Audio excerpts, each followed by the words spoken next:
प्रणव गेला ऑफिसला, मी माझे कामं करायला घेतले आणि झियाना मध्येच उठली. माझे सगळे कामं तिथेच राहून गेले. किचनमध्ये गेले, स्वयंपाकाची तयारी सुरू केली आणि कुकर लावता क्षणी पहिल्याच सिटीमध्ये तो कुकर लिटरली ब्लास्ट होता होता वाचला. गॅस बंद केला, आम्ही दोघे घराबाहेर पळालो आणि येऊन बघितलं तर सगळं मेस झालं होतं. स्कॉच ब्राईटनी सगळं क्लीन करायला घेतलं, पण ते काही क्लीन होत नव्हतं. म्हणून मग मी ॲमेझॉनवरून मागवलेले होते किचन रियुजेबल टिश्यूज. त्यांनी सगळं क्लीन केलं आणि तुम्ही खरंच यूज करून बघा, हे खरंच खूप छान आहेत. सगळे स्ट्रिंग्स यांनी क्लीन होतात.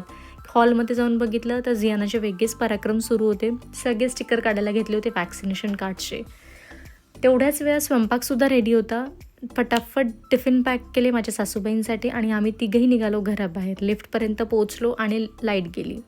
18 माळे खाली उतरून आलो आणि पोहोचलो आईबाबांकडे. झियानाला तिथे ड्रॉप केलं आणि आम्ही पुढे निघालो. छोट्या बेबीला आम्ही भेटायला जात होतो. कपडे बघायला गेलो, पण आम्हाला काही आवडले नाही. म्हणून मग विचार केला की तिला पैसेच